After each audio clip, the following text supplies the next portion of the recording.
Good evening दोस्तों। हम लोगों ने कल से प्रोनाउन चैप्टर हम लोगों का स्टार्ट हुआ था और हम लोगों ने प्रोनाउन में दो प्रोनाउन पढ़ लिए थे। एक तो पर्सनल प्रोनाउन, एक रिफ्लेक्टिव प्रोनाउन। हम लोग प्रोनाउन के टाइप्स पढ़ रहे हैं, प्रोनाउन के वो रूल्स पढ़ रहे हैं जो एसएससी एग्जामिनेशंस, बैंकिंग एग्जामिनेशंस इनमें पूछे जाते हैं। तो सबसे पहले तो प्रोनाउन में हमने क्या पढ़ा? एक तो पर्सनल प्रोनाउन पढ़ लिया। पर्सनल प्रोनाउन में सब्जेक्टिव केस, ऑब्जेक्टिव केस पढ़ लिए। रिफ्लेक्सिव प्रोनाउन पढ़ लिया। रिफ्लेक्सिव प्रोनाउन क्या होते हैं? My self, our self, your self, him self, her self, it self, them self. उसी सीरीज में हम आगे पढ़ेंगे एम्फेटिक प्रोनाउन और क्या इसके यूज होते हैं और कैसे दिखते हैं। पहली चीज, जितने भी रिफ्लेक्सिव प्रोनाउन आपने पढ़े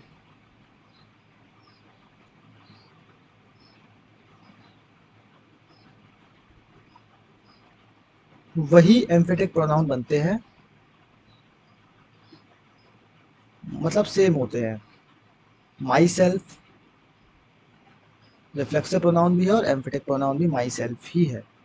इसी तरह him self, them self, her self, your self, it self, him, her self. ठीक, तो ये सब वर्ड्स जितने भी रिफ्लेक्सिव केस होते हैं नाउन प्रोनाउन में वही एम्फेटिक होते हैं। लेकिन हमें कैसे पता चलेगा कि कब वो एम्फेटिव है, कब वो एम्फेटिक प्रोनाउन का तरह यूज कर आ रहा है और कब वो रिफ्लेक्सिव प्रोनाउन की तरह यूज आ रहा है? तो यही चीज हम समझने जा रहे हैं, ठीक है, आज के चैप्टर में। तो सबसे पहले हम पहला, जैसे एम्फेटिक प्रोनाउन, एम्फेटिक शब्द का मतलब होता है एम्फेसाइज करना, किसी चीज पर दबाव देना, एम्फेसाइज यानी दबाव स्थापित करना, दबाव बनाना। तो एम्फेटिक उसी वर्ड से निकला है कि ऐसा प्रोनाउन जो दबाव फील करे, यानी जो प्रेशराइज करे किसी चीज को लिए, किसी चीज पर प्रेशर करे, किसी चीज को दबाव दे, ठीक है। तो वो emphatic, it is used to emphasize that the action was done by the subject himself. Emphatic pronoun का काम क्या होता है? ये यूज किया जाता है एम्फेसाइज करने के लिए कि एक्शन जो हो रहा है वो सब्जेक्ट के द्वारा ही हो रहा है, सब्जेक्ट हिमसेल्फ वो एक्शन कर रहा है। तो पहली चीज तो ये आई समझ में कि जो सब्जेक्ट के द्वारा किया गया वहीं पे अपना एम्फेटिक प्रोनाउन का यूज होता है। एक चीज क्लियर करना, एक्शन जो होता है वो सब्जेक्ट ने तो किया होता है, मतलब सब्जेक्ट ने तो किया होता है पर खुद पर नहीं किया होता। जैसे रिफ्लेक्सिव प्रोनाउन क्या कहता है? सब्जेक्ट खुद पर कोई काम करे। आई इंट्रोड्यूस माई सेल्फ, यहाँ पे माई सेल्फ क्या है? Reflexive pronoun. इसी तरह हम समझेंगे। तो एक्शन जो सब्जेक्ट पर तो करे, सब्जेक्ट मतलब सब्जेक्ट तो करे पर खुद पर ना करे, तो वो एम्फेटिक प्रोनाउन की तरह यूज होता है। अब इसको लगाने के रूल्स क्या है ये सब हम समझेंगे, लेकिन पहले आप लोग ये सेंटेंस देखें। ये जितने भी सेंटेंसेस लिखे हैं आप वो देखिए और उससे समझने की कोशिश कीजिए कि यहाँ पे माई सेल्फ क्या है, यहाँ पे माई सेल्फ क्या है और यहाँ पे माई सेल्फ क्या है। थोड़ा सा आपको टाइम देता हूँ।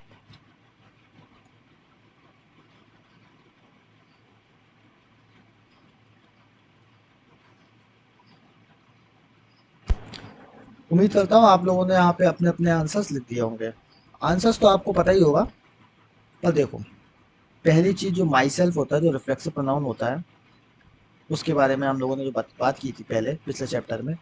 रिफ्लेक्सिव प्रोनाउन ऑब्जेक्ट की तरह काम करता है। किसकी तरह काम करता है?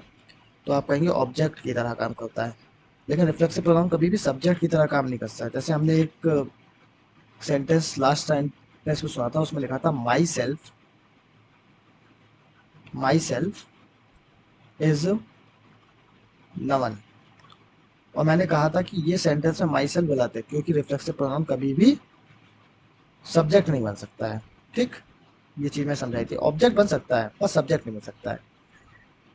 तो यहाँ पे तो आई सॉ माई सेल्फ, जिसका मतलब निकल के आया मैंने खुद को देखा।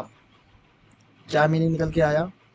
मैंने खुद को देखा, ये मीनिंग निकल के आया। लेकिन आई माई सेल्फ सॉ यू में इसका मीनिंग निकल के आया मैंने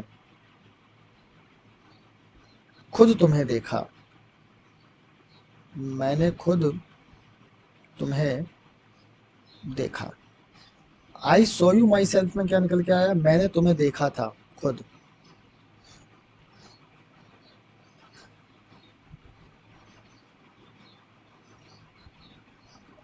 मैंने तुम्हें देखा था खुद। इन सभी वर्ड्स में एक की तो बात क्लियर होगी, मैंने खुद को देखा। मैंने खुद को देखा यानी सब्जेक्ट भी सब्जेक्ट और ऑब्जेक्ट इक्वल है, मतलब एक ही आदमी सब्जेक्ट है, आई ही सब्जेक्ट है और माई सेल्फ ऑब्जेक्ट है, मतलब मैं खुद ही और सब्जेक्ट हूँ खुद ही, मैंने खुद को देखा। जब भी सब्जेक्ट और ऑब्जेक्ट एक जैसा हो तो वहां पे ये रिफ्लेक्सिव प्रोनाउन की तरह यूज करें, और क्योंकि reflexive pronoun as a object work करता है, ठीक है। लेकिन आई सॉ माई सेल्फ, मैंने खुद तुम्हें देखा, ये बात प्रेशर कर रही है कि अरे हाँ भाई, मैंने ही तुम्हें देखा था, मैं खुद वहां पे था जब मैंने तुम्हें देखा था। I saw you to kill someone, तो ये सब मैंने मैंने खुद को देखा, मतलब इस मीनिंग में ही यहाँ पे प्रेशर करने की बात हो रही है। मैंने खुद, खुद वर्ड किस लिए यूज किया जाता है कि हम प्रेशर करके कह रहे हैं अरे मैंने देखा था तुम्हें, मैंने खुद देखा था तुम्हें कि तुम चोरी कर रहे थे, मैंने खुद देखा था तुमने उसकी हत्या की थी। इस सेंस में जाता है ये। तो वहां पे जो माई सेल्फ आ रहा वर्ड वो एम्फेटिक प्रोनाउन है। कौन सा प्रोनाउन है? एम्फेटिक। आई क्या है? सब्जेक्ट, और माई सेल्फ क्या है? एम्फेटिक प्रोनाउन है। हम कैसे पता करेंगे? एक तो तरीका है मीनिंग, एक तरीका है ग्रामर। वो हम आगे समझेंगे कि कैसे ग्रामर से और कैसे ही मीनिंग से। यू क्या है? आपका ऑब्जेक्ट। यहाँ पे आई क्या है? यहाँ पे आई सब्जेक्ट है। सो क्या है? वर्ब। यू क्या है? ऑब्जेक्ट है। और माई सेल्फ क्या है? Emphatic pronoun. जब भी सब्जेक्ट ऑब्जेक्ट के बराबर हो तो वो रिफ्लेक्सिव प्रोनाउन होता है। सब्जेक्ट और ऑब्जेक्ट अगर एक ही पर्सन हो तो वो रिफ्लेक्सिव, लेकिन यहाँ पर सब्जेक्ट और ऑब्जेक्ट इक्वल ना हो तो वो रिफ्लेक्सिव प्रोनाउन नहीं होता, वो एम्फेटिक होता है, लेकिन वर्ड सेम आता है, सेम वर्ड को फॉलो करता है, ठीक है। इतनी बात समझ में आई लोगों को? आगे बढ़े। यहाँ कुछ एग्जाम्पल्स लिखे हैं जिसमें आपको बताना है कि कहाँ पे कौन सा वर्ड एम्फेटिक प्रोनाउन है, कौन सा रिफ्लेक्सिव है, कौन सा क्या है, ठीक। देखो, Rohan solve himself all the questions. Rohan solve himself all the questions. सबसे पहले तो रोहन यहाँ पे सब्जेक्ट है। अगर हम इसे ऐसे पढ़ें, Rohan solve himself all the questions, just हम मान लेते हैं कि ऑल द नहीं है, सिर्फ हिमसेल्फ पे ही सेंटेंस खत्म होगा, तो रोहन सॉल्व हिमसेल्फ, रोहन ने खुद को सॉल्व किया। क्या ये मीनिंग से यहाँ पे हिमसेल्फ रिफ्लेक्सिव प्रोनाउन बन सकता है? नहीं। लेकिन मीनिंग क्या निकलना चाहता है कि रोहन ने खुद इनको सभी क्वेश्चंस को सॉल्व किया। मीनिंग ये कहता है ना कि रोहन ने खुद सभी क्वेश्चंस को सॉल्व किया है। और जब हम मीनिंग से जाते हैं, अब चलो हम मीनिंग तो गए गए, वो तो अलग चीज है, लेकिन हम ग्रामर से जाते हैं। सॉल्व क्या है? वर्ब। हिमसेल्फ क्या है? आपके केस में अगर आप लोग कहते हैं कि ये रिफ्लेक्सिव प्रोनाउन है, हम मान लेते हैं कि ये रिफ्लेक्सिव प्रोनाउन है, जो कि वो नहीं है, लेकिन हम आप लोगों के लिए मान लेते हैं, तो फिर ये क्वेश्चंस क्या है? आप क्या कहेंगे? क्वेश्चंस ऑब्जेक्ट है सर, है ना? आप यही कहेंगे कि क्वेश्चंस ऑब्जेक्ट है, लेकिन रिफ्लेक्सिव प्रोनाउन भी ऑब्जेक्ट है। एक ही वर्ब के दो ऑब्जेक्ट तो तभी हो सकते हैं जब वर्ब डाई ट्रांजिटिव हो। अभी जब वर्ब के चैप्टर में आप थोड़ा अच्छे से पढ़ेंगे तो आपको समझ में आएगा डाई ट्रांजिटिव वर्ब भी होती है, जब एडवांस वर्ब समझाऊंगा तब। या तो वर्ब डाई ट्रांजिटिव हो जो दो वर्ब, दो ऑब्जेक्ट रखे, पर यहाँ पे सॉल्व डाई ट्रांजिटिव वर्ब नहीं है जो दो ऑब्जेक्ट रखे। और हम अगर मीनिंग से जाए तो Raman solve himself all the question, Raman ने खुद को सॉल्व किया क्वेश्चंस। कोई मीनिंग नहीं निकल रहा, कोई मीनिंग के सेंस में नहीं जा रहा। तो यहाँ पर ये जो रिफ्लेक्सिव प्रोनाउन है वो रिफ्लेक्सिव प्रोनाउन नहीं है, वो ऑब्जेक्ट की तरह यूज नहीं कर रहा, वो एम्फेटिक प्रोनाउन की यूज कर रहा है, और उसकी पोजीशन यहाँ पे होगी हिमसेल्फ। तो सही, और तो सही क्या होगा? सही सेंटेंस क्या होगा? सही सेंटेंस होगा रमन, बस हिमसेल्फ उठा के इधर रख देंगे। दो केसेस हो सकते हैं, हिमसेल्फ इधर भी रख सकते हैं और क्वेश्चन के बाद भी रख सकते हैं। हम क्वेश्चन को कैसे पढ़ सकते हैं? Raman himself solved all the questions, या फिर Raman solved all the questions himself. दोनों ही केसेस में ये हिमसेल्फ यहाँ से हटके या तो यहाँ आएगा या यस ऑब्जेक्ट के बाद आएगा, ठीक है। इतनी बात क्लियर हुई। हमें कैसे समझ में आएगा, क्यों आएगा, इसके बारे में हम भी समझाएंगे, पर एग्जाम्पल से आपको समझने की कोशिश करनी है। सबसे पहले, Nisha prepared herself breakfast for the whole family. अब देखो, अगर हम ग्रामर से समझे तो ये सब्जेक्ट है, ये वर्ब है।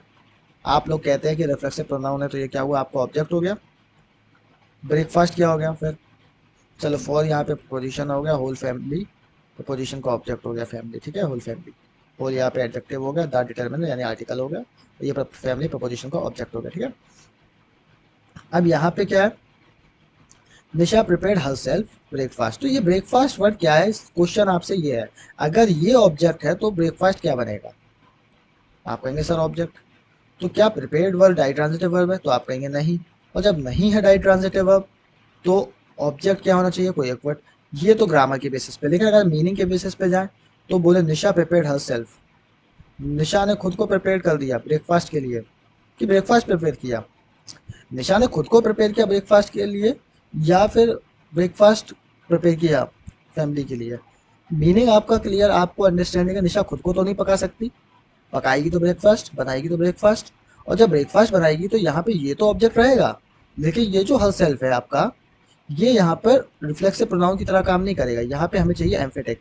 उसने प्रेशर डालने की बात की, निशा ने खुद यह खाना फैमिली के लिए बनाया, संपूर्ण परिवार, पूरे परिवार के लिए बनाया, ये मीनिंग निकला। तो ये हर सेल्फ उठ के यहाँ आएगा प्रिपेयर्ड के आगे। निशा हर सेल्फ प्रिपेयर्ड, यहाँ पे लिख दो, Nisha herself prepared breakfast for the family. यहाँ पे हर सेल्फ क्या, एम्फेटिक प्रोनाउन। फिर है Sonali prepared herself very well for the examination. क्या है, Sonali prepared herself very well for the examination. ये क्वेश्चन है, आप बताइए इसमें क्या गलती है?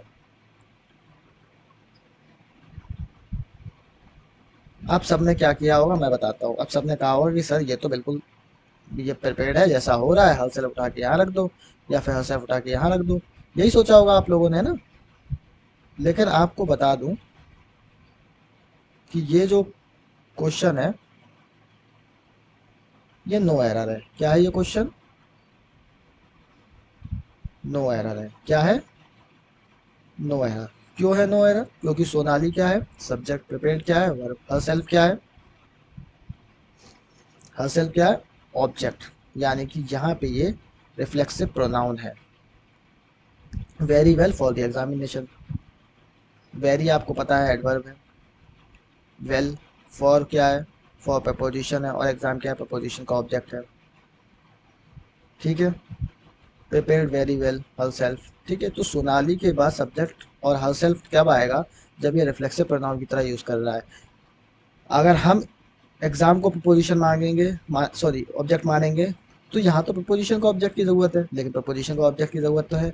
वेल आपका ऑब्जेक्ट हो नहीं सकता, या एडजेक्टिव होता है। और वेल वेरी आपका हो नहीं सकता, एडवर्ब हो सकता, एडवर्ब होता है। तो ये डिफरेंशिएशन है, ये डिफरेंस है। खुद को, मतलब Sonali prepared herself very well for the examination, खुद को प्रिपेयर किया। सोनाली प्रिपेयर्ड हर सेल्फ, खुद सोनाली ने खुद को प्रिपेयर नहीं किया, सॉरी, सोनाली प्रिपेयर्ड, सोनाली ने खुद को एग्जामिनेशन के लिए प्रिपेयर किया। यहाँ पे ये मीनिंग निकल के आता है। और यहाँ पे यह herself as a object work करता है। यहाँ हर सेल्फ रिफ्लेक्सिव ना, क्योंकि ऑब्जेक्ट बनने का काम कर रहा है, यानी ये डूअर है। यहाँ पे क्या है, सॉरी, सोनाली ही डूअर है, और सोनाली यहाँ पे हर सेल्फ रिसीवर है। सोनाली ने खुद को प्रिपेयर किया, ना कि एग्जाम को प्रिपेयर किया। एग्जाम के लिए प्रिपेयर जरूर किया, पर प्रिपेयर खुद को ही किया है। ठीक है, बात समझ में आई? I paid myself a due rent to you when I came to Raipur. अब यहाँ पे सिंपल सा है, आपको ग्रामर से तो, मतलब मीनिंग से तो आप समझ ही जाएंगे, लेकिन सब्जेक्ट से समझे, ये सॉरी, ग्रामर से समझते हैं। ये सब्जेक्ट है, ये वर्ब है, ये एम्फेसाइज प्रोनाउन होगा यहाँ पे। अभी नहीं है लेकिन हो जाएगा। ये ड्यू क्या होगा? ड्यू आपका वर्ड होगा एडजेक्टिव। रेंट क्या होगा? आपका ऑब्जेक्ट। टू आपका क्या होगा? प्रपोजिशन। यू क्या होगा? प्रपोजिशन का ऑब्जेक्ट। व्हेन क्या होगा? कंजक्शन। और फिर एक नई फ्रेज फ्रेज चालू, क्लॉज चालू हो जाएगी, वो हो गया सब्जेक्ट। केम क्या होगा? वर्ब। टू क्या होगा? प्रपोजिशन। और रायपुर क्या होगा? प्रपोजिशन का object. I paid my self, मैं खुद को पे करता हूँ। रेंट खुद को प्रिपेयर किया जाता है? आप बताइए, रेंट खुद को प्रिपेयर किया जाता है कि मैं खुद रेंट पे कर रहा हूँ? यही होगा ना। तो खुद को तो रेंट पे करने का मतलब ही नहीं है, तो बेवकूफ़ी वाली बात है। तो I myself paid the due rent to you when I come to Raipur. मैं खुद रेंट को पे कर दूंगा जब मैं रायपुर आऊंगा। शी क्या है? शी आपका सब्जेक्ट है। हर सेल्फ आपका क्या है? एम्फेटिक प्रोनाउन है। किल्ड आपकी क्या है? किल्ड आपकी वर्ब है। हर सेल्फ आपका क्या है? ऑब्जेक्ट है। एंड आपका क्या है? कंजक्शन है। हर आपका क्या है? एडजेक्टिव है। और चिल्ड्रन क्या है? आपका ऑब्जेक्ट है। और ये सेंटेंस नो एरर है। कहीं अरे सर अभी तो आप कह रहे थे कि हर सेल्फ नाउन के बाद आना चाहिए, ऐसा है। हम इसे मीनिंग से समझें तो इसका मीनिंग क्या निकल रहा है? सबसे बढ़िया इसका मीनिंग ये निकल रहा है, सी हर सेल्फ, उसने खुद को, she killed her, sorry she her self, उसने खुद को मार दिया, और अपने, and killed her self and her children, और उसने खुद अपने और अपने बच्चों को मार दिया, ऐसा कहना चाहिए। क्या है, उसने खुद अपने और अपने बच्चों को मार दिया। तो यहाँ पे ये वाला जो सेंटेंस हर सेल्फ है, उसने खुद, खुद को और अपने बच्चों को मार दिया, ये मीनिंग निकल रहा है, ठीक है। तो ये वाला एम्फेटिक प्रोनाउन है, ये वाला रिफ्लेक्सिव प्रोनाउन है। ये यहाँ पे ऑब्जेक्ट की तरह काम कर रहा है, और ये यहाँ पर, यहाँ पे भी ये भी ऑब्जेक्ट की तरह काम कर रहा है, किल्ड वर्ब की तरह काम कर रहा है, ठीक है। नो एरर है। जो एम्फेटिक प्रोनाउंस होते हैं ऑप्शनल होते हैं। ये सेंटेंस करेक्ट है, यहाँ दोनों का यूज भी ठीक है। ये सेंटेंस जो आप पढ़ देख रहे हैं ये करेक्ट है, दोनों का यूज भी ठीक है। अगर एम्फेटिक प्रोनाउन का यूज ना करो तो भी ठीक है, तो भी चलेगा। जैसे ये हटा भी दो, she killed herself and children, and her children, ये भी सही है। हरसेल्फ लगा दोगे तो भी सही है, नहीं लगाओगे तो भी सही है। ये वीक एरर होती है ग्रामर में, ऐसे क्वेश्चन वीक एरर में काउंट होते हैं। अब वीक एरर कैसे होते हैं कि भाई अगर सेंटेंस में कोई और एरर हो तो उस पर टिक मारो, अगर नहीं हो तो फिर इस पे मारो। ये वीक एरर्स में काउंट होती है, ठीक है। अब मैं आपको बता देता हूँ कि कैसे आपकी पोजीशंस चेंज हो, पोजीशंस होंगी, और क्या डिफरेंशिएशन होता है आपके सब प्रोनाउंस में। जैसे देखो, एक तो आपका है एम्फेटिक प्रोनाउन, एक तरफ है आपका एम्फेटिक प्रोनाउन, ठीक। एक तरफ आपका एम्फेटिक प्रोनाउन है और दूसरी तरफ आपका रिफ्लेक्सिव प्रोनाउन है। कौन सा प्रोनाउन है? Reflexive pronoun.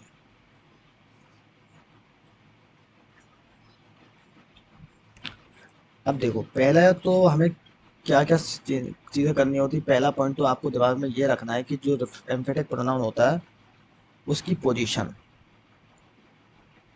पोजीशन क्या होगी? या तो मेन वर्ब से पहले, या ऑब्जेक्ट के बाद, या ऑब्जेक्ट के बाद, दोनों ही केसेस में एम्फेटिक प्रोनाउन की ये पोजीशन होती है। रिफ्लेक्सिव प्रोनाउन की पोजीशन क्या होती है? क्या पोजीशन होती है रिफ्लेक्सिव प्रोनाउन की? मेन वर्ब के बाद, ठीक। दूसरा क्या सीन है? दूसरा क्या सीन है? दूसरा है, ये जो एक्ट करता है, मतलब इसकी क्या चीजें होती है, ये एक्ट करता है as a subject, sorry as a adjective और एज अ एडवर्ब। ये दो तरीके से काम करता है। ये किस तरीके से काम करता है?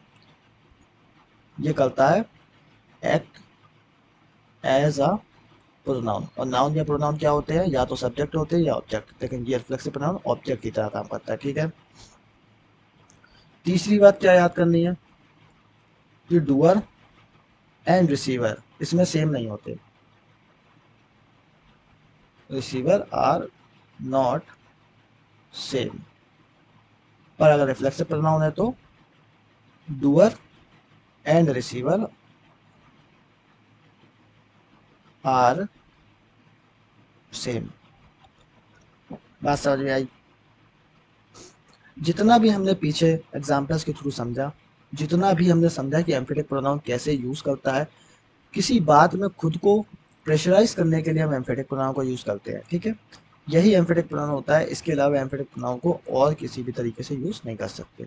एम्फेटिक प्रोनाउन का मतलब ये होता है कि सब्जेक्ट का प्रेशर डालना। पोजीशन मेन वर्ब के बाद होती है, जो कि सब्जेक्ट नाउन या प्रोनाउन होता है, और नाउन और प्रोनाउन को कौन क्वालिफाई करता है? या तो एडजेक्टिव, तो एडजेक्टिव क्वालिफाई करता है, तो एज एडजेक्टिव वर्क करता है। इसमें डूअर रिसीवर सेम नहीं होते हैं। Reflexive pronoun position main verb के बाद होती है, एक्ट एज ऑब्जेक्ट करती है, प्रोनाउन होता है। डूअर और रिसीवर सेम होते हैं, ठीक है।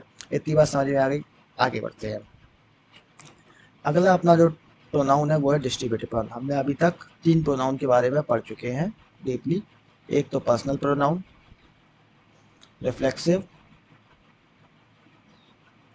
एम्फेटिक। शायद ही ऐसा कोई एग्जाम हो जिसमें इस तरीके के क्वेश्चंस ना पूछे गए हों। शायद ही ऐसा कोई एग्जाम हो, मैं कह रहा हूँ, क्योंकि ये बहुत अच्छा, मतलब बहुत पूछने वाला कंसेप्ट है, मतलब बार बार रिपीटेड क्वेश्चन कंसेप्ट है, वो है डिस्ट्रीब्यूटिव प्रोनाउन का कंसेप्ट। डिस्ट्रीब्यूटिव प्रोनाउन कौन कौन से होते थे? एक होता है ईच, आइदर और नाइदर। पहले तो हमें ये याद होना चाहिए कि ईच, आइदर और नाइदर। तो इसका यूज कब होता है? देखो, पहली चीज जब एक एक करके बात करनी हो,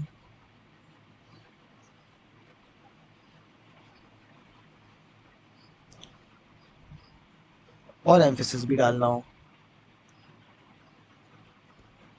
और क्या डालना हो? एम्फेसिस।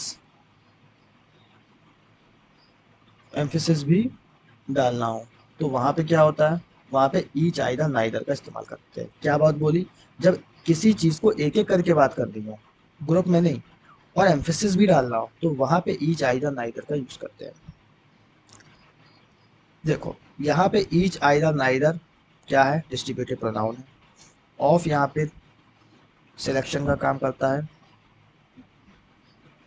नाउन यहाँ पे प्लूरल होना चाहिए, ये टी एक्स्ट्रा लग गया है। नाउन यहाँ पे प्लूरल होना चाहिए। अब प्लूरल क्यों होना चाहिए नाउन?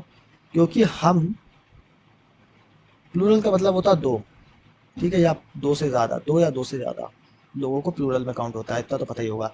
हम दो में से ही किसी एक को सिलेक्ट कर सकते हैं। क्योंकि हम दो में से किसी एक को सिलेक्ट करते हैं तो उस हिसाब से वर्ब कैसी होनी चाहिए? सिंगुलर। और फिर प्रोनाउन और एडजेक्टिव भी सिंगुलर ही होना चाहिए।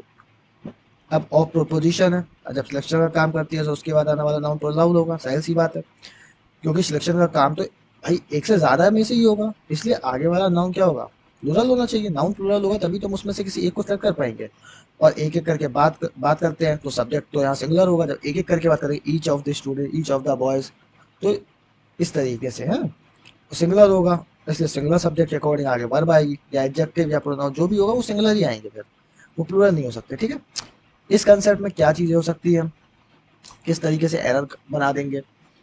वो इस तरीके से एरर बना सकते हैं, जैसे मैं लिख दे रहा, each of the boys have brought their pencil, और एक हिस्सा लिख दिया नो एरर, ठीक है। अब आपको इसमें एरर बतानी है। अगर आप ऊपर वाले हिस्से से उठाएं और आप देखें कि ईच ठीक है, ऑफ ठीक है, प्लूरल होना चाहिए, नाउन प्लूरल है, द नाउन प्लूरल है तो द बॉयज, ठीक है। हैव, वर्ब, वर्ब तो यहाँ सिंगुलर नहीं है, लेकिन रूल के हिसाब से तो वर्ब सिंगुलर होनी चाहिए। तो आपने कहा यहाँ पर हैव नहीं आएगी, और यहाँ पर क्या आएगा? हैज। फिर आगे बढ़े, देयर पेंसिल। लेकिन एक दिक्कत और है, यहाँ पे देयर भी नहीं आएगा, क्योंकि प्रोनाउन या एडजेक्टिव जो भी आएगा फिर वो सिंगुलर सिंगुलर फॉर्म में आएगा। और सिंगुलर फॉर्म में आएगा तो यहाँ पर हिज पेंसिल आएगा। अब देखो क्या हुआ, ऑफ प्रपोजिशन है, सिलेक्शन का काम भी कर रही। और सिलेक्शन क्या है? एक से ज्यादा से, each of the boys, each of the boys have brought their pencil, ठीक है।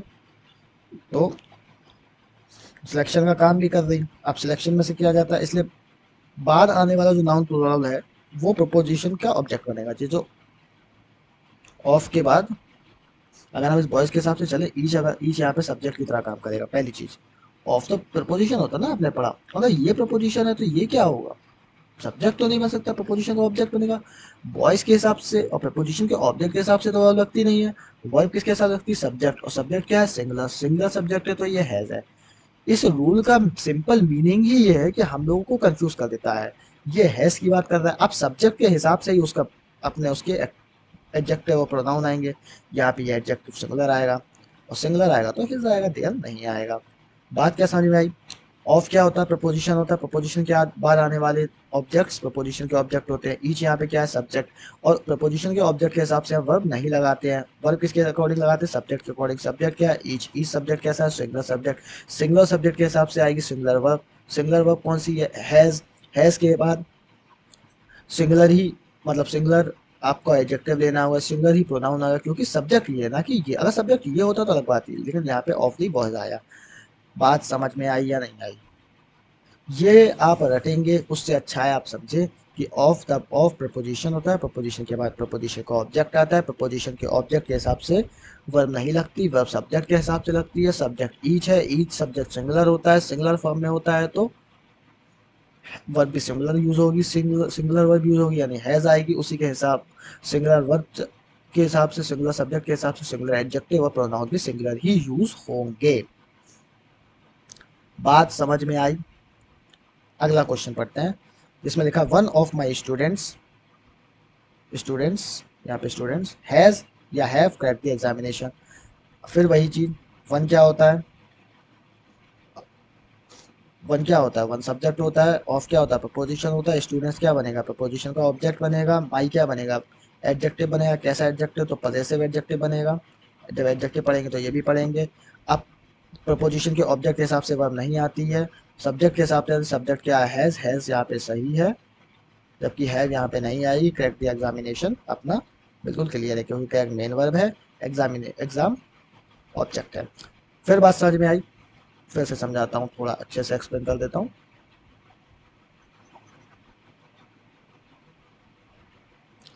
एक सेकेंड।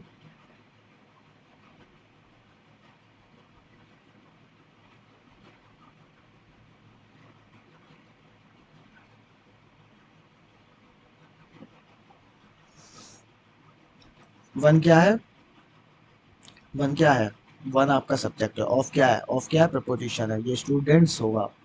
यहाँ पे भी नाउन प्लूरल ही होगा, ठीक है। और प्लूरल नहीं भी होगा तो भी कोई खास फर्क पड़ता है, वैसे प्लूरल ही होगा, क्योंकि प्लूरल से ही सब्जेक्ट, प्लूरल से ही हम, अगर नाउन प्लूरल होगा हम तभी उसी में सिलेक्शन कर पाएंगे। तो ये आपका प्रपोजिशन का ऑब्जेक्ट बनेगा और ये एडजेक्टिव बनेगा माई। कैसा एडजेक्टिव, तो पजेसिव एडजेक्टिव, जब हमने बताया है बेसिक्स में कि पोजीशन दिखा रहा है। One of my students has क्यों आएगा, क्योंकि सब्जेक्ट के अकॉर्डिंग वर्ब आती है, ना कि प्रपोजिशन के ऑब्जेक्ट के अकॉर्डिंग वर्ब आती है। हम जनरली इसके हिसाब से वर्ब लगाते हैं, जो पास में हुआ उसके हिसाब से लगा दो। पर वर्ब सब्जेक्ट के हिसाब से आएगी, सब्जेक्ट वन है, और वन के हिसाब से वर्ब हैज आएगी, ना कि हैव। क्रैक्ड आपकी मेन वर्ब है, द एग्जामिनेशन ऑब्जेक्ट है। बात समझ में आई, वन ऑफ माई स्टूडेंट्स। आपका रूल्स आप ये रटने जाएंगे, उससे अच्छा आप समझें कि ऑफ के बाद आने वाली चीज प्रपोजिशन का ऑब्जेक्ट होती है, प्रपोजिशन के बाद आने वाली, और ये चीज पे मैं फोकस कर रहा हूँ कि प्रपोजिशन के बाद आने वाली चीज प्रपोजिशन का ऑब्जेक्ट होती है, प्रपोजिशन के ऑब्जेक्ट के हिसाब से वर्ब नहीं आती। वर्ब किसके अकॉर्डिंग आती है, सब्जेक्ट के अकॉर्डिंग वर्ब आती है। और जब सब्जेक्ट के अकॉर्डिंग वर्ब आती है तो सब्जेक्ट अगर सिंगुलर है तो वर्ब भी सिंगुलर ही होगी। बस इतनी सी बात है, आगे बढ़े। इससे पहले मैं एक चीज और समझा दूं आपको, ऑफ का दो काम होते हैं। हमने अभी पिछले से अभी जो दो सेंटेंसेस पढ़े उसमें एक का काम था, मतलब दोनों ही नहीं, दोनों ऑफ का हमने जनरली प्रपोजिशन पढ़ा। एक तो सिलेक्शन का, ठीक है, एक होता पोजीशन दिखाने के लिए, पोजीशन। पोजीशन के लिए जैसे समझ लो, एग्जाम्पल के लिए the wife of Rajesh, Rajesh की पत्नी, द वाइफ ऑफ रमेश लिख दिया, सॉरी, तो चलो the wife of Ramesh, Ramesh की पत्नी। यहाँ पे ये की का सेंस दे रही है ना। यहाँ पे ऑफ पोजीशन बताया, तो ऑफ का दो यूज होगा, सिलेक्शन पोजीशन। सिलेक्शन हम पढ़ चुके हैं, पोजीशन भी हम पढ़ेंगे, लेकिन ये सिलेक्शन के लिए था। जो अभी हमने ये वाले जो रूल्स पढ़े हैं, ईच आइदर नाइदर ऑफ में, ईच ऑफ द बॉयज, प्रत्येक लड़के, वन ऑफ माई स्टूडेंट्स, मेरे विद्यार्थियों में से एक, ऐसे सेंस में, तो ये नहीं यहाँ सिलेक्शन का काम था, लेकिन यहाँ पे ऑफ का पोजीशन का काम भी होता है। पर अब आगे बढ़े, ईच, ईच का इस्तेमाल किया जाता है दो या दो से ज्यादा के लिए। ये चीज सिर्फ समझनी है, नाइदर का दो में से किसी के लिए भी नहीं, आइदर दो में से किसी एक के लिए। अब एक सेंटेंस लिखा है, नाइदर ऑफ देम हैज या have completed the assignment. Neither क्या बनेगा आपका, नाइदर आपका बनेगा सब्जेक्ट, ऑफ आपका बनेगा प्रपोजिशन, देम आपका बनेगा प्रपोजिशन का ऑब्जेक्ट। वर्ब किसके अकॉर्डिंग आती है, वर्ब आती है सब्जेक्ट के अकॉर्डिंग। सब्जेक्ट क्या है, नाइदर, तो नाइदर कैसा सब्जेक्ट है, सिंगुलर सब्जेक्ट, तो कैसी वर्ब फॉलो करेगा, सिंगुलर वर्ब, यानी हैज यहाँ पे सही है, हैव यहाँ पे गलत है। कंप्लीटेड क्या है, आपका मेन वर्ब, असाइनमेंट आपका ऑब्जेक्ट। आ गई बात समझ। अब नाइदर सब्जेक्ट है, क्योंकि वर्ब सिंगुलर तो आएगी ही, क्योंकि डिस्ट्रीब्यूटिव है। नाइदर जो है डिस्ट्रीब्यूटिव प्रोनाउन, डिस्ट्रीब्यूटिव प्रोनाउन, एक एक करके बात करते हैं। नाइदर ऑफ देम, दो में से किसी के लिए भी नहीं सेंस में कि उनमें से कोई भी नहीं, किसी ने भी असाइनमेंट को कंप्लीट नहीं किया, ये मीनिंग निकल रहा है। फिर एक अगला ये नाइदर, कंपैरिजन है नाइदर और नन का। तो नाइदर दो में से एक भी के लिए नहीं, किसी के लिए भी नहीं, या एक में एक भी नहीं, दो में से एक भी नहीं। नन दो से ज्यादा में एक भी नहीं, दो लोगों में एक की भी बात ना करी जाए तो नाइदर, और दो से ज्यादा में से एक की भी बात नहीं की जाए तो नन। आई इन्वाइटेड 7 प्लेयर्स, क्या है, आई इन्वाइटेड 7 प्लेयर्स। आई यहाँ पे क्या है, सब्जेक्ट, इन्वाइटेड यहाँ पे क्या है, वर्ब, प्लेयर्स क्या है, ऑब्जेक्ट, 7 क्या है, एडजेक्टिव। कैसे एडजेक्टिव, तो न्यूमरल एडजेक्टिव, नंबर्स का मतलब आपको वो बताते हैं। फॉर आपका क्या है, प्रपोजिशन। इंटरव्यू आपका क्या है, प्रपोजिशन का ऑब्जेक्ट। बट क्या है, कंजक्शन। नाइदर क्या है या नन क्या है, नन ऑफ देम क्या है, तो नाइदर या नन दोनों ही सब्जेक्ट बनेंगे। और देम क्या है, सॉरी ऑफ क्या है, प्रपोजिशन है, तो ये प्रपोजिशन का ऑब्जेक्ट और ये वर्ब बनेगी। अब देखो आई इनवाइटेड 7 प्लेयर्स, ठीक, तो जाहिर सी बात है दो से ज़्यादा की बात हो रही है, 7 नंबर ही आपको दिख रहा है दो से ज़्यादा की, और दो से ज़्यादा की बात की केस में हम नन लगाते हैं, लेकिन दो में से किसी एक की बात हो रही है तो नाइदर लगाते हैं। तो यहाँ नाइदर ना आके नन आएगा, तो क्या बना, I invited 7 players for an interview but none of them came. मैंने 7 प्लेयर्स को इंटरव्यू के लिए बुलाया था लेकिन उनमें से कोई भी नहीं आया, ये मीनिंग निकलेगा। ठीक है, आगे बढ़े। फिर आया आइदर। आइदर का मीनिंग होता है, आइदर का जो मीनिंग होता है वो होता है दो में से कोई नहीं, सॉरी दो में से कोई एक, ये गलत लिख किया है, ये कोई नहीं नहीं होगा, दो में से कोई एक। और एनी का दो से ज्यादा में से कोई एक। देखो सिंपल, नाइदर का दो में से कोई नहीं था, और एनी सॉरी नन में दो में से ज्यादा से कोई नहीं था। अब यहाँ पे लिखा I have bought 5 books and you can take either या एनी ऑफ दीज। आप पहले तो ये बताओ, पांच जो नंबर होता है वो दो से बड़ा होता। आप कहोगे होता है सर, जब होता है तो हमें आइदर का यूज करना है या एनी का। अब आप बता देंगे कि एनी का यूज करना, क्यों, क्योंकि आइदर दो में से कोई एक की बात करता है लेकिन एनी दो से ज्यादा में से कोई एक। तो आई क्या है, आई आपका यहाँ पे क्या बन रहा है, आई आपका सब्जेक्ट बन रहा है, बॉट आप सॉरी हैव आपकी मेन हेल्पिंग वर्ब बन रही है, बॉट मेन वर्ब बन रही है। अब ये रूल तो सिंपल से ही है कि दो से ज्यादा में से कोई एक बात करे तो एनी, इसको कुछ समझने जैसे है नहीं, any of this, either of this. Either का जब दो बुक हो, I have bought 2 books and you can take either of this, मतलब इनमें दो में से मैंने दो किताबें खरीदा। अगर यहाँ पे नंबर 2 लिखा होता तो यहाँ पे लिखा होता आई हैव बॉट 2 बुक्स, मैंने दो किताबें खरीदी है, खरीदी थी, सॉरी खरीदी है, जिनमें दो वो किताबें खरीदी है और तुम उनमें से कोई भी एक ले सकते हो, लेकिन एनी ऑफ दिस में से भी कोई भी का ही सेंस जाएगा, बस वो दो से ज्यादा बड़े नंबर्स के लिए आता है। ठीक है, अब बोथ का थोड़ा अलग केस है। बोथ का क्या केस है कि देखो, एक तो बोथ की कहानी, पीछे चलो पहले, बोथ की कहानी थोड़ी अलग है, बोथ की कहानी अलग है। अब बोथ की कहानी कैसे अलग है, तो पहली चीज तो कि बोथ, हाँ, जो बोथ होता है वर्ड, वो क्या दो पर्सन और थिंग्स को रेफर करता है, कि दो लोगों के बारे में बात करे, एक के बारे में नहीं करता, वो दो के ही बारे में बात करता है, जनरल। और दूसरी बात, पहले तो दो लोगों की बात करेगा, दो पर्सन या दो दो पर्सन या दो थिंग्स के बारे में एक साथ बात करेगा। ठीक है, और दूसरी बात, ये कभी भी नेगेटिव नेगेटिव सेंस में यूज नहीं होता, ये हमेशा पॉजिटिव सेंस में यूज होता है। जब भी सेंटेंस का स्ट्रक्चर पॉजिटिव होता है तब यूज कर सकते हैं, लेकिन नेगेटिव सेंस में नहीं करते हैं। ठीक, अब नेगेटिव सेंटेंस में जब दो पर्सन और थिंग की बात करनी हो तो नाइदर का यूज करते हैं, और अगर नाइदर सेंटेंस में सब्जेक्ट होता है तो वर्ब सिंगुलर आती है, ये तो हमें पता है। और साथ ही नाइदर के साथ कोई और नेगेटिव पर, जैसे कि नॉट, नेवर, ये सब यूज करें। ये जो जितने वर्ड्स मैंने बताए हैं, नाइदर, नॉट, नेवर, इनके बाद नेगेटिव वर्ड्स यूज नहीं करते हैं। ठीक है, और कुछ वर्ड्स नेगेटिव होते हैं, मतलब उनके सेंटेंस की मीनिंग से ही ये वर्ड्स नेगेटिव वर्ड्स है। एक टू वर्ड भी होता है, टू भी नेगेटिव होता है, इसके साथ भी कोई नेगेटिव वर्ड यूज नहीं करते। ठीक है, तो अब जैसे ये लिखा, both of the gets have come not, have not come on time. अगर हम बोथ ऑफ द गेट्स, दोनों ही गेट्स की बात करें, एक चीज तो हमें पता चली कि यहाँ पे नॉट है, और नॉट यहाँ पे नेगेटिव वर्ब है, तो नॉट के हिसाब से नेगेटिव वर्ब है, और बोथ हम पॉजिटिव वर्ब में यूज करते हैं। पॉजिटिव की जगह पे यहाँ पे नाइदर का इस्तेमाल होना चाहिए इस हिसाब से, नाइदर ऑफ द गेस्ट। अब नाइदर यहाँ पे सब्जेक्ट बनेगा, नाइदर सब्जेक्ट बनेगा तो वर्ब कैसी फॉलो करेगा, सिंगुलर फॉलो करेगा। सिंगुलर फॉलो करेगा तो ये वर्ब आएगी, हैव नहीं आएगी। और क्योंकि नाइदर नेगेटिव वर्ड्स है तो नॉट। अब मीनिंग क्या निकला, neither of the gates has come on time, दो में से कोई भी नहीं। नाइदर का मतलब क्या है, दो में से कोई भी नहीं।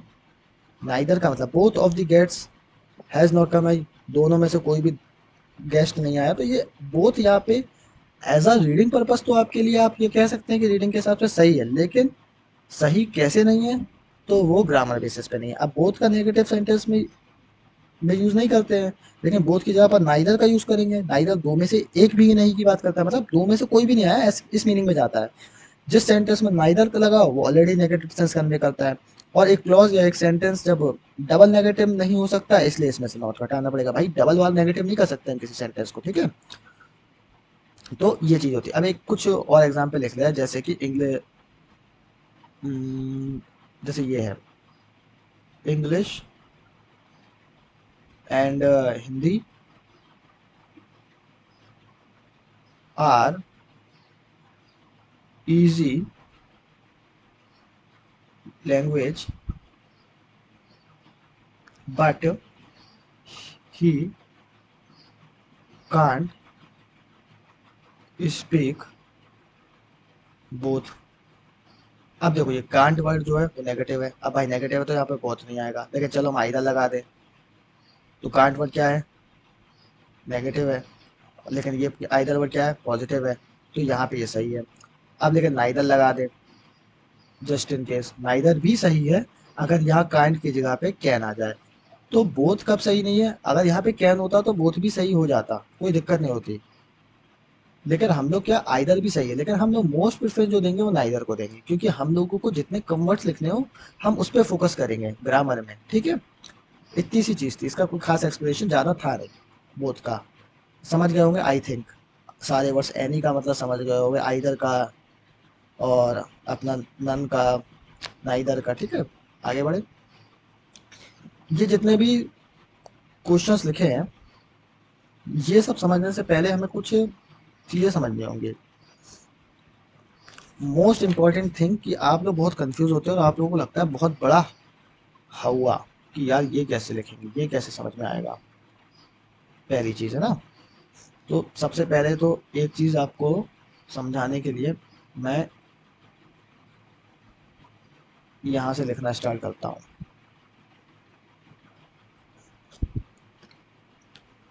आपने सुनी होगी वर्ब की आईएनजी फॉर्म, जैसे हम लोग कभी कभी फोर्थ फॉर्म भी बोलते हैं।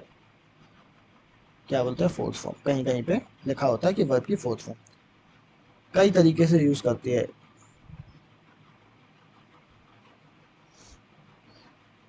किन किन तरीकों से। तो पहले तो ये वर्ब होती है, जो कि आपको पता है कि वर्ब की आईएनजी फॉर्म है, तो भाई वर्ब तो होगी, ठीक है।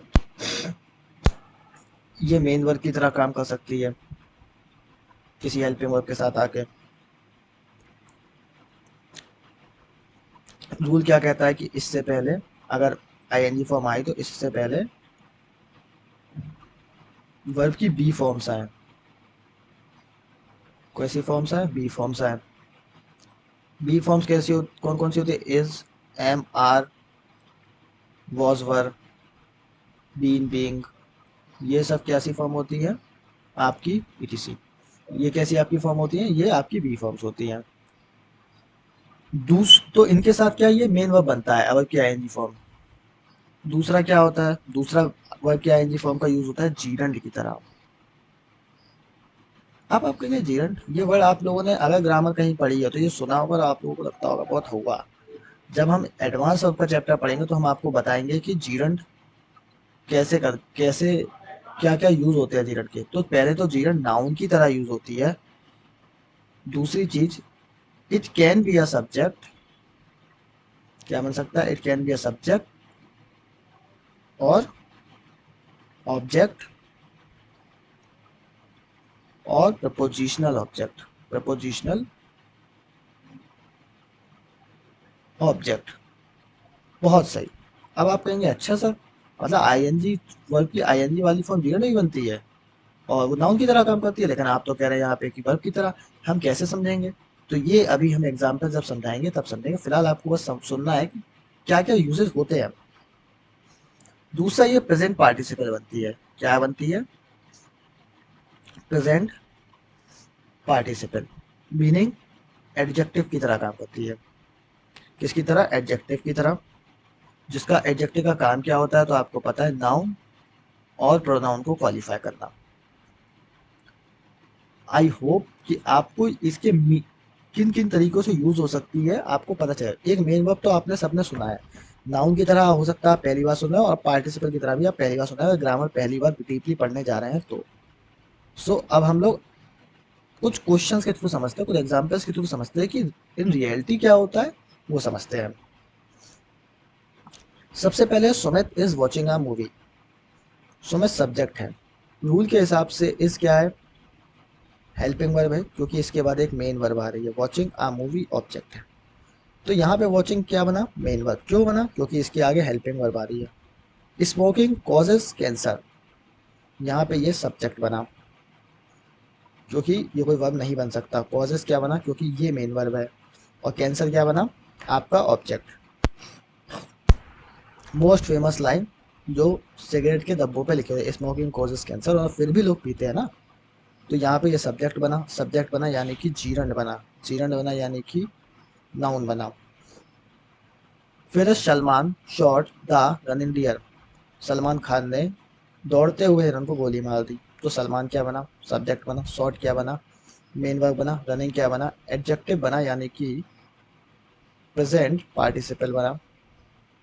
तो डियर क्या बना, आपका ऑब्जेक्ट। दौड़ते हिरन को, रनिंग डियर, ठीक। Salman shot the running deer. फिर दे स्टार्टेड, दे आपका सब्जेक्ट बना, स्टार्टेड आपका वर्ब बना। अब shouting, they started shouting in the class, in आपका पोजीशन बना। क्लास आपका क्या बना, प्रपोजिशन का ऑब्जेक्ट। अब यहाँ पे शाउटिंग क्या होगा, हम कैसे समझे, हमें कैसे पता होगा। जैसा हमने बताया कि जो शाउटिंग है वो, मतलब सॉरी, जो जीरंड होती है, वर्ब की आईएनजी फॉर्म होती है, वो तीन फॉर्म बनती है। या तो जीरंड बनती, सबसे पहले तो मेन वर्ब बनती। मेन वर्ब अपन को पता चल गया, यहाँ पे स्टार्टिंग है। फिर दूसरा आपका क्या बनेगी, जीरंड यानी कि नाउन। नाउन कौन कौन, सॉरी हाँ, जीरंड यानी कि नाउन। नाउन कौन कौन से बन सकते हैं, नाउन या तो भाई ऑब्जेक्ट बन सकते हैं, सब्जेक्ट बन सकते हैं, इतनी बात। तीसरा हमने पढ़ा था वर्ब की जो आईएनजी फॉर्म है वो एडजेक्टिव की तरह यानी कि प्रेजेंट पार्टिसिपल बनते हैं। अब यहाँ पे शाउटिंग किसी को क्वालिफाई कर रहा है तो कहेंगे नहीं। क्या यहाँ पे ये मेन पर बन रहा है, तो नहीं। तो यहाँ पे ये क्या बन रहा है, ऑब्जेक्ट। और ऑब्जेक्ट क्या बन सकते हैं, ऑब्जेक्ट जो होते हैं वो जीरंड बनते हैं। तो यहाँ पे ये शाउटिंग जीरंड है। आई होप आपको समझ में आएगा कहाँ पे शाउटिंग क्या है।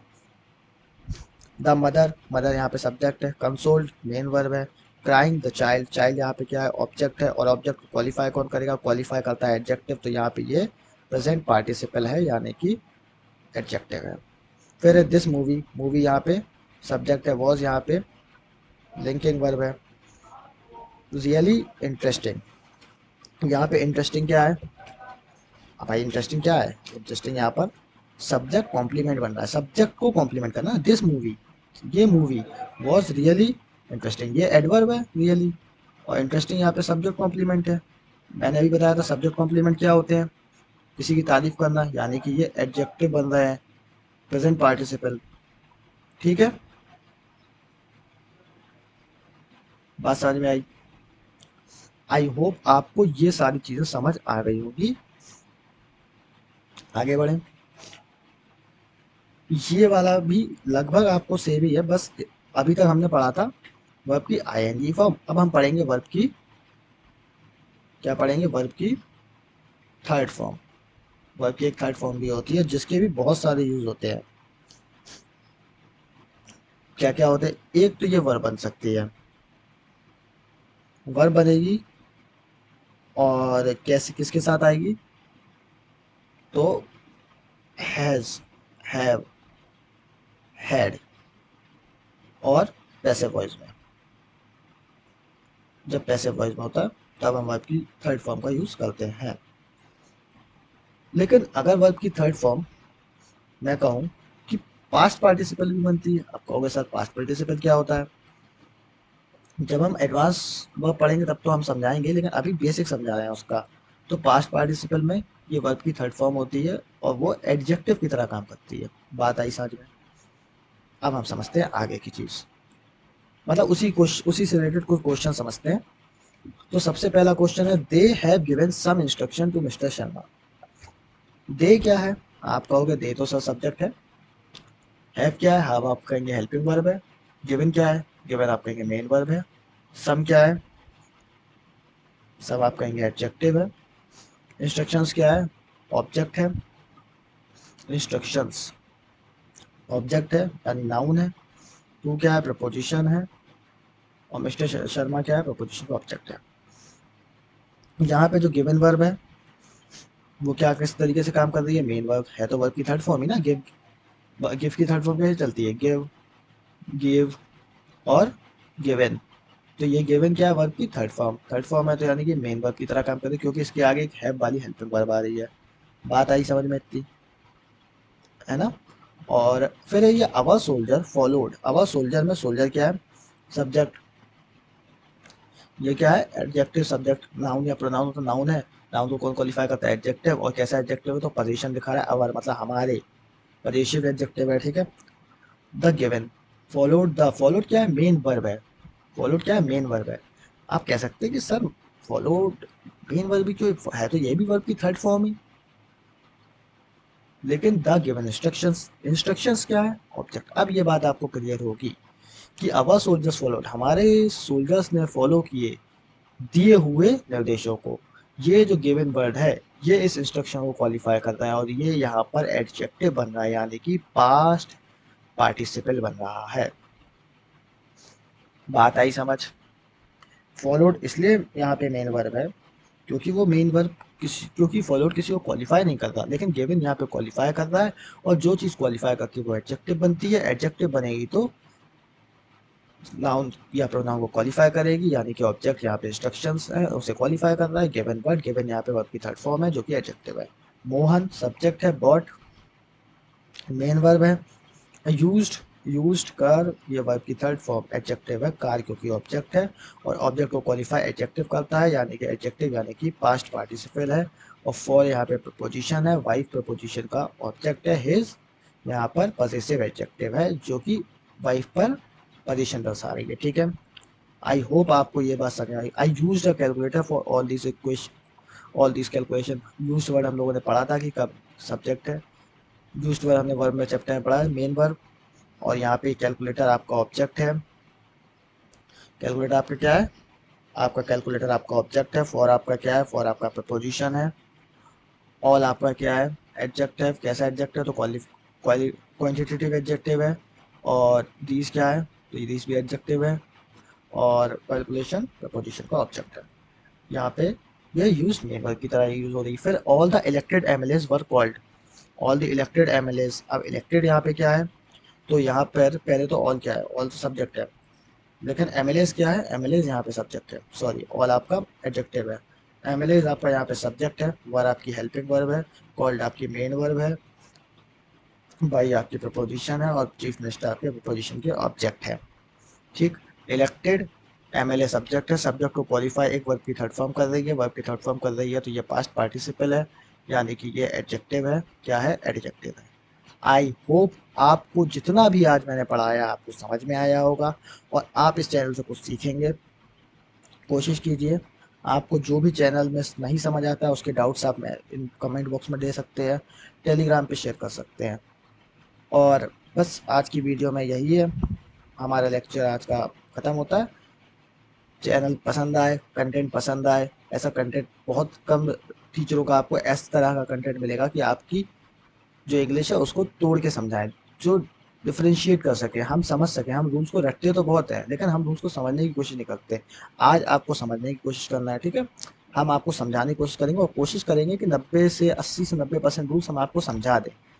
आपका काम सिर्फ इतना है कि आपको ग्रामर के नोट्स बनाने हैं, और पर्टिकुलर डेज पे रिवाइज करने हैं, अल्टरनेटिव डेज पे रिवाइज करने हैं, जैसा मैंने आपको फर्स्ट वीडियो में, इंट्रो वीडियो में बताया था कि आपको कैसे पढ़नी है, ठीक है। तो आज का लेक्चर यहीं पे ख़त्म होता है। Thank you.